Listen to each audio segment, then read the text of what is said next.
Hi everyone. Welcome to week 6, our final week of our Birch Gnomes Quilt Along. We have made it. We are at the point this week where we're going to be taking the rows that we sewed together in week 5, and we're going to be sewing those rows to each other to finish off the quilt top. I like to think about the quilt top as the flimsy. It's not quite finished yet, and it is that really flimsy type of top until you go ahead and get it quilted. So this week will look a little bit differently. I've been thinking about how can I demonstrate sewing those rows together for you. But what I'll be doing is just holding up some of my rows that I started last week to show you how to go ahead and get your seams nested together. So I'm just going to go ahead and grab my stick pins real quickly. And these were partial rows that we sewed together, or that I sewed together last week. And to demonstrate, you're going to have those laid out in the order that you want them to be. And then right sides together, go ahead and flip them up. Remember how you press those rows in opposite directions? And I'll hold this real close. Now you can see that when you put the seams together and match them up, you're not going to have a lot of bulk when you sew over these two seams because they're pointing opposite directions instead of in that same direction. And that was the trick that we had for pressing each row in opposite directions. So what you'll do is go ahead and start sewing row by row, the rows to each other. What I like to start out doing is just putting my seams pinned together first, nesting them to make sure that they are going to be matched up really nicely. And go ahead and do that across the whole row, each of the seams that are between the two rows that you're working on. And then once you get your seams pinned together, I like to take an extra pin and I like to put it right in the center of that row, just to hold it a little bit more securely as I'm running it through my sewing machine. So again, this was a short little row just so that I could hold it up and demonstrate. Of course, you're going to have 8 blocks in your row, and you'll probably be working at your work table or your sewing desk to get these all pinned together nicely. Once you get them pinned together, go ahead and use that 1/4 inch seam allowance and sew them together. So you work row by row, working all the way down until you have all 8 rows sewed to each other, or I'm sorry, all 6 rows sewed to each other. And what you're going to want to do then is give your quilt top a final press.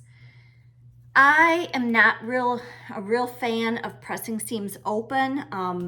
I think I just struggle with it, maybe more so than others do.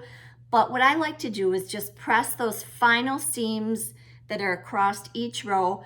I like to press them all in one direction. And so I will just get out my ironing board, I will lay my quilt top on it, and I will press all those rows, each seam of each row, going in probably the direction facing upward to the top of the quilt top.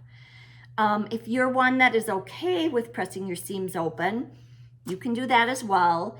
I just suggest pressing them all in one direction so that when you lay your quilt top together with your batting and your backing, it's going to lay nice and flat and just look uniform overall.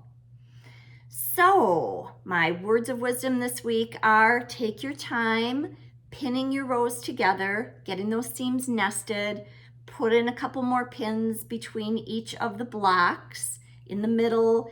And then, of course, as you're going through your sewing machine, you're going to be taking those pins out as you go rather than sewing over them. And you're going to get your whole quilt top sewed together this week. I want to just give you a few tips on then what you can do next to get your quilt completely finished so that it's not in one of those unfinished project piles. So just a few more tips on going ahead and getting your quilt completely finished so that you'll be able to use it or gift it or decorate your home with it, whatever you're planning on doing with your Birch Gnomes quilt.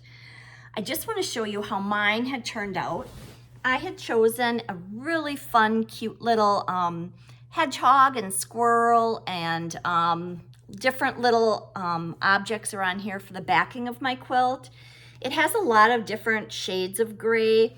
Lots of times when I'm choosing the color palette that I want to make my quilt from, I'll choose my backing fabric first.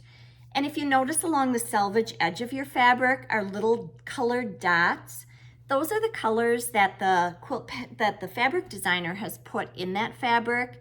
Those are really good colors to go ahead and pick your palette for the colors that you're going to use in your blocks on the quilt top. So the next step after you get your quilt top all done is to go ahead and get it sandwiched together with your backing and your batting in the middle.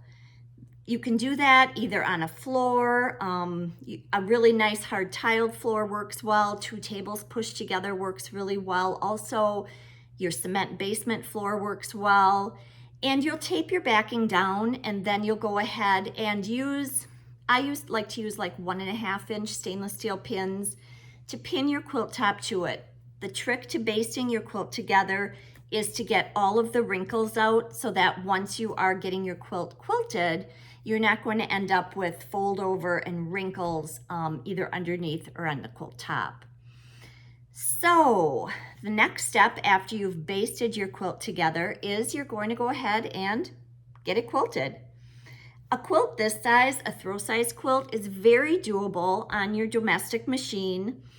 I'm not going to get into how to machine quilt on your domestic machine, but I do have a couple other videos out there, and I'll link them in the description of this video so that you can reference if you're interested in taking a peek. I do a little free motion quilting on some smaller quilts, but you can certainly use a quilt this size and get that quilted on your regular domestic sewing machine. You're going to need a free motion to do that.